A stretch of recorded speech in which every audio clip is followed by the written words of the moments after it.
શ્રી ગણેશાય નમઃ. તારીખ 7મી માર્ચ 2024 ગુરુવારે સવારે 9:34 થતું બુધનું રાશિ પરિવર્તન કે જે કુંભ રાશિમાંથી પરિવર્તન કરીને મીન રાશિમાં આવશે અને આ જ દિવસે એટલે કે તારીખ 7મી માર્ચે 2024 ગુરુવારે શુક્ર પણ સવારે 7:47 રાશિ પરિવર્તન કરીને મકર રાશિમાંથી કુંભ રાશિમાં આવશે. સૌપ્રથમ બુધ વિશે જાણીએ. બુધ એટલે બુદ્ધિ, ઉત્તમ વાણી. બુધને વાણીના કારક કયા છે? એકાગ્રતા બુધથી આવે. બુધનું 2 રાશિ ઉપર અધિપત્ય છે. મિથુન અને કન્યા રાશિ, આ રાશિના સ્વામી બુધ છે.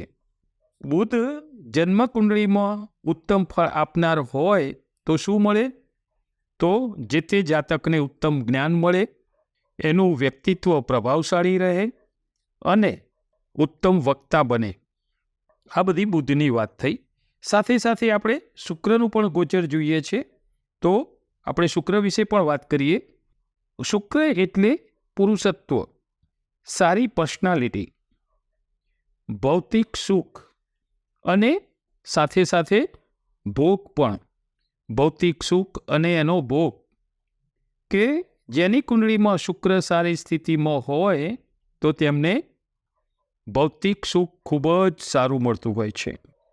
શુક્રની અધિપત્યવાળી રાશિ એટલે કે વૃષભ અને તુલા રાશિના સ્વામી શુક્ર છે.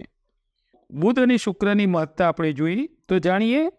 બુદ્ધિના કારક બુધ અને ભૌતિક સુખના કારક શુક્ર તમારી રાશિમાં 7મી માર્ચથી 2024 જે રાશિ પરિવર્તન કરી અને ગોચર છે એ તમને કેવું ફળ આપશે તેને વિશે. મીન રાશિ, અક્ષર દ ચ જ થ.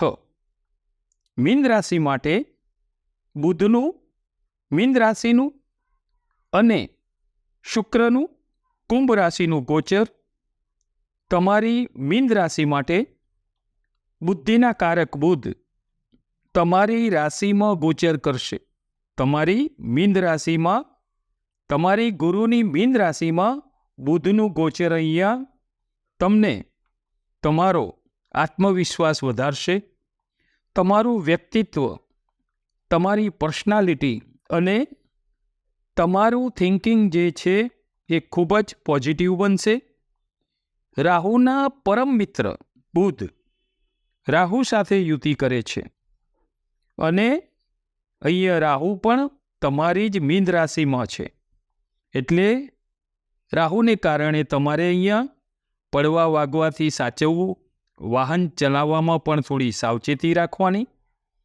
7મી દ્રષ્ટિ બુધની, તમારે 7મી દ્રષ્ટિ બુધની તમારા 7મા કળત્ર સ્થાને રહેશે. અહીંયા તમને જીવનસાથીનું સુખ સારું મળશે, પરંતુ અહીંયા તમારે વાદ વિવાદથી બચવું. ખાસ તમારી રાશિના સ્વામી ગુરુ જ્ઞાનના કારક છે અને બુધ એ બુદ્ધિના કારક છે.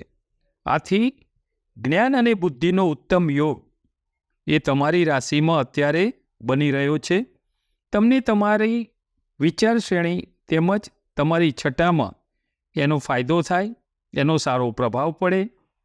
તમારી બુદ્ધિશક્તિથી તમે સંબંધો સારા કરી શકો.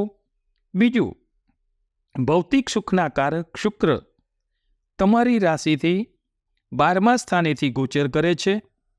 શનિ કુંભ રાશિમાં, શુક્રનું ગોચર શનિ સાથે યુતિ કરે છે.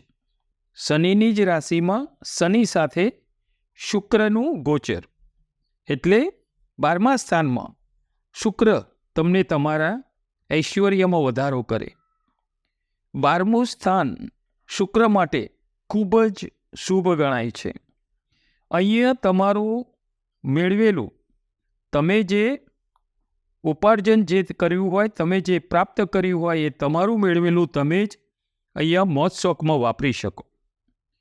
12મું સ્થાન છે વ્યયનું, એટલે ખર્ચનું. અહીંયા ભૌતિક સુખના કારક શુક્રને લીધે તમે અહીંયા એનાથી વ્યય કરી તમે ભૌતિક સુખ મેળવી શકો, સારું પ્રાપ્ત પણ કરી શકો અને એનો ઉપયોગ પણ કરી શકો, સારા માર્ગે એ યુઝ પણ તમે કરી શકો. બીજું, તમારે અહીંયા શનિની મહાદશા પણ છે.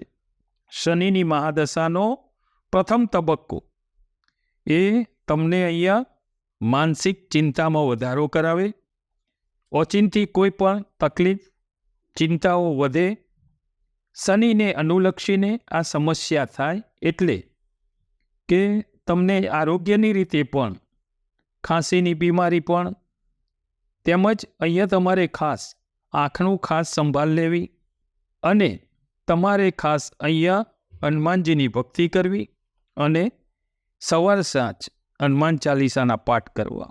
તો આ હતું મીન રાશિ માટે બુધ અને શુક્રનું ગોચર. નમો નારાયણ.